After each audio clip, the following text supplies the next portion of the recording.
kemenangan didapatkan selain dengan tetesan air mata. Dengan apa? Dengan tetesan darah. Berjuang mati syahid di jalan Allah Subhanahu wa taala. Allahu Akbar. Allahu Akbar.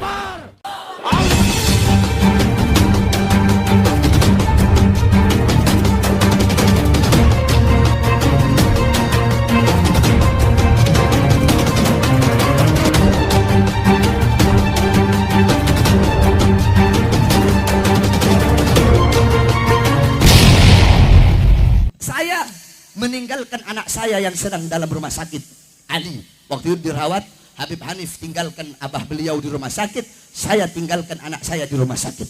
Kami berdua pergi, sedangkan kami tahu bahwasanya besok bisa saja kami mati. Karena kami tahu kami dihadang dengan para preman-preman bayaran yang dengan pedang. Akhirnya saya pesawat berdua dengan Habib Hanif. Kami rombongan 8 orang. 6 orang berangkat duluan, sengaja. Karena ada perempuannya ketika itu. Jadi berangkat duluan, saya sama Habib Hanif belakangan. Nah, saya ketinggalan pesawat. Akhirnya saya kontak Habib Hanif, ya sudah. Habib Hanif berangkat duluan dengan Ridwan. Nanti saya cari penerbangan yang paling cepat untuk sampai ke sana. Akhirnya Habib Hanif berangkat. Ketika Habib Hanif berangkat, saya pun berangkat. Saya berangkat. Ketika sampai di bandara, Habib Hanif sudah dijemput sama tentara apa semua. Habib Hanif sudah ngobrol-ngobrol dengan Pemprov. Habib Hanif bahkan sudah disuruh, tapi tetap beliau bertahan tidak mau pulang. Nah, saya datang ketika itu. Ketika saya sudah sampai, langsung dengan orang-orang Pemprov. Orang-orang Pemprov berbicara dengan saya. Kami tidak mau, yakni untuk demi keamanan, demi kedamaian yang ada di Sulut, kami minta Habib Bahar dan Habib Hanif untuk pergi kembali ke Jakarta. Karena di bawah masyarakat adat sudah menolak kedatangan Habib Bahar dan Habib Hanif. Akhirnya saya bilang, coba panggil, pakai bahasa Manado. Coba mau dipanggil pada orang. Kita membaku dapat dari orang. Saya bilang, coba kamu panggil mereka itu, ketua-ketuanya yang hadang saya, yang katanya mau bakar saya, mau bunuh saya. Coba panggil, saya mau ketemu. Datang mereka di bawah, bunuh si Bahar, bakar si Bahar. Begitu naik ketemu saya, tanya Habib Hanif. Masuk pintu, malam.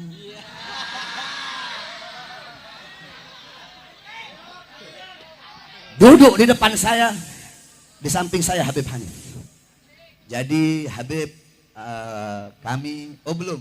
Waktu itu dia bilang sama saya, masih muda ya? Dia bilang sebagai, masih muda kok tuh, bahasa Manadonya begitu. Masih muda kok tuh. Saya balas, iya. Orang-orang Manado kan biar tua tetap dapat lihat muda tuh. Akhirnya saya bilang, terus bagaimana? Ya, jadi kami tetap menolak kedatangan Habib Bahar dan Habib Hanif. Alasannya apa?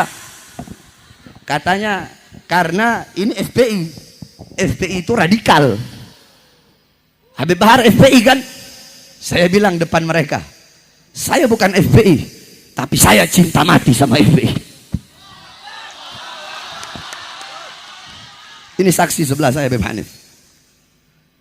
Akhirnya saya bilang sama Habib Hanif, Beb, udah Beb, antum pulang Beb. Demi keselamatan antum pulang. Itu pesawat udah nunggu. Apa jawab beliau? Beb, kita pergi bareng, pulang bareng.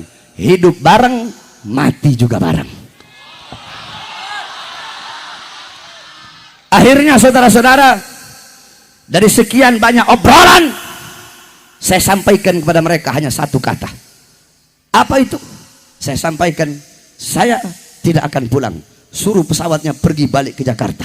Saya hadir haul abah saya atau saya mati. Maksudnya apa? Maksudnya saya akan hadir haul abah saya, tidak akan pulang atau perang sampai mati, saudara-saudara. Setelah mendengar jawaban saya, mereka pun keluar. Sebelum itu mereka bilang, kami serahkan ke Pemprov Sulut. Nah, jadi yang saya heran ini, orang Pemprov ini lebih ngotot daripada mereka.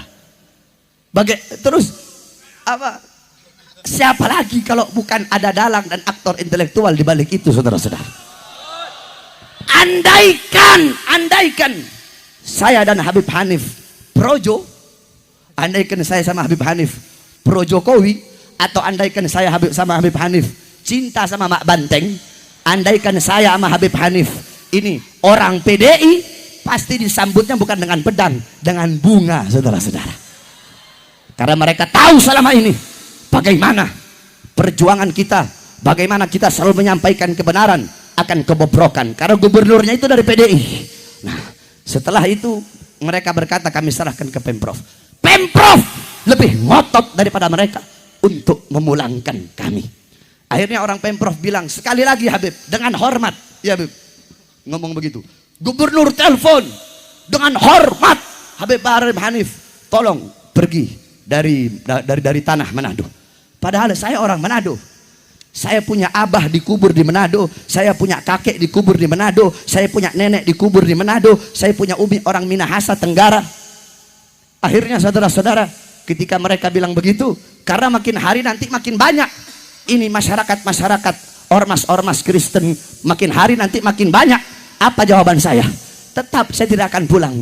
Kalau makin malam mereka makin banyak, perlu kamu tahu bahwasanya dari Kota Mobagu, dari Nuangan, dari Maluku, dari Ternate, dari Tumbak, dari Bajo, suku Bugis, suku Bajo, suku Bugis Kajang, suku Makassar, suku Mandar, suku-suku Muslim di Sulawesi, semua umat Islam Sulawesi Utara, andaikan kami pulang, demi Allah mereka akan datang kemari dan akan terjadi pertumpahan darah di tanah Manado.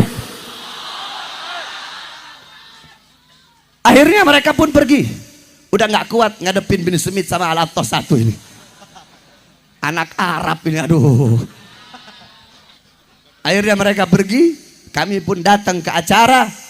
Kami Habib Hanif menyampaikan tausiah, saya menyampaikan sambutan. Selesai acara terjadi gesekan sedikit, tapi alhamdulillah sekarang kondisi sudah aman. Sebab kenapa? Yang kemarin menghalang kami itu tidak mewakili masyarakat Kristen Manado. Tidak. Sebab kenapa? Saya tahu, saya orang sana. Masyarakat Kristen Manado, kami Kristen dan Muslim di Manado, selama ratusan tahun kami hidup rukun. Selama ratusan tahun kami hidup damai. Selama ratusan tahun tidak pernah terjadi apa-apa. Jadi kemarin memang ada oknum-oknum yang ingin membuat kerusuhan di Manado. Mereka tidak mewakili umat Kristen Manado. Sebab kota Manado adalah kota yang paling toleran di Indonesia. Oleh karenanya kami sampaikan kepada Polda Sulawesi Utara agar mengusut tuntas kasus tersebut dan menangkap siapa dalang dan aktor intelektual di balik kejadian tersebut.